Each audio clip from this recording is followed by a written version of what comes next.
দুর্নীতিবাজ অফিসারের দ্রুত এতন অপসারণ করিয়ে চট্টগ্রাম সিটি কর্পোরেশনের দুর্নীতি মুক্ত করিব। চট্টগ্রাম সিটি কর্পোরেশনের দুর্নীতিবাজ মুক্তি চাই আর চট্টগ্রাম সিটি কর্পোরেশনের প্রধান নির্বাহী কর্মকর্তা শেখ তহিদুল ইসলামরে অপসারণের দাবি লইয়ে মানববন্ধন করিয়ে চট্টগ্রাম সিটি কর্পোরেশনের কর্মচারী হলে একসময় তারা বেগুন সিটি কর্পোরেশনের নিচে আইয়ে বিভিন্ন ধরনের স্লোগান দিয়ে শেখ তহিদুল ইসলামর অপসারণ চাইয়ে এই সময় তারা হইয়ে মেয়র মহোদয় বালা মানুষ মেয়র মহোদয় হয়তো স্যার আর বহুতবার গেই মেয়র মহোদয় হয়তো সাথে হয়তো ওর একখানা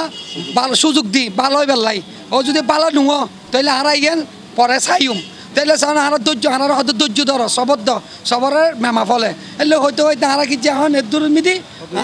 হারা অধৈর্য এনে ফিট যখন দেবাল দেখি গিয়ে তো হারা লাজপথত নামি গেই ওর অপসারণের ব্যাপার লই এনে ও যে ধরনের যে দুর্নীতি বা বড় বড় কন্ট্রাক্টর বড় বড় অফিসার আছে এখানে লইনে যে কাজ করেন কিন্তু ওখানে আর বর্তমান মেয়র সাহেবের ও কেয়ার নহরের কারণ ও আছে ওর তালমিতে ও একজন যজ্ঞই আর চট্টগ্রাম সিটি কর্পোরেশনের যে শ্রমিক কর্মচারী বা এক আছে তারা শান্তি একটা চাকরি হরিবেল লাই কর্মচারী হলের হট্টগোল দেখি সিটি মেয়র আইয়েরে তারারে পরিস্থিতি নিয়ন্ত্রণ করিয়ে এবং সান্ত্বনা দিয়ে 17-18 সালে রাজস্বের একটা অ্যাসেসমেন্ট হয়েছিল যখন আজম নাসির মেয়র ছিলেন ওই সময় যে অ্যাসেসমেন্টটা করা হয়েছে 2020 সালে এসে সেই পতেঙ্গা সার্কেলের সেই অ্যাসেসমেন্টে একটা ইসাক ব্রাদার্সের 26 কোটি আর একটা ইনকর্পোরেট কর্পোরেশনের 26 কোটি টাকা তো সেখানে আমরা দেখতে পাচ্ছি 2017-18 সালের সেই রাজস্বের যে অ্যাসেসমেন্টে গিয়ে 20 সালে এসে যখন সুজন সাহেব অ্যাডমিনিস্ট্রেটর ছিলেন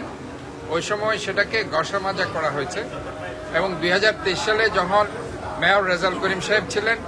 ওই সময় এই ঘষামাজার যে দুর্নীতি সেটা ধরা পড়েছে 25 কোটি 26 কোটি প্রায় 51 কোটি টাকার রাজস্ব সেখান থেকে 40 কোটি টাকা কমিয়ে দুই কমিয়ে প্রথম সেটা 11 কোটি টাকা করা হয়েছে অর্থাৎ 40 কোটি টাকার রাজস্ব ফাঁকি দেওয়া হয়েছে এবং আমরা দেখতে পাচ্ছিলাম যে অলরেডি আজম নাসির সুজন এবং রেজাউল করিমের সময় এই দুর্নীতিটা তারা ধরতে পারেনি তারা তাদেরকে কোনো পানিশমেন্টের আওতায় আনতে পারেনি আমি 24 সালের নভেম্বরে শপথ নিয়ে জানুয়ারির ফার্স্ট উইকে এটা আবার ইনভেস্টিগেশন কমিটি আমাদের ম্যাজিস্ট্রেট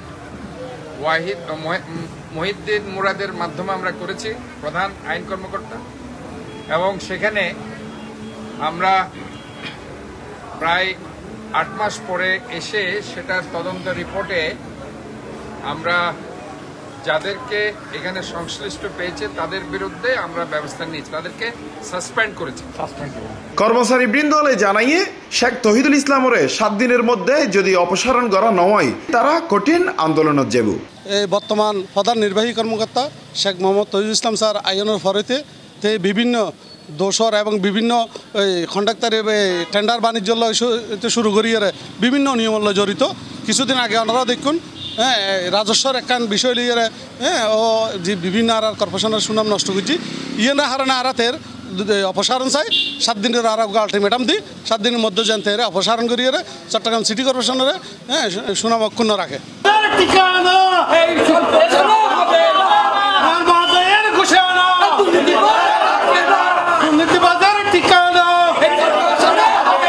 হোসাইন আব্বাস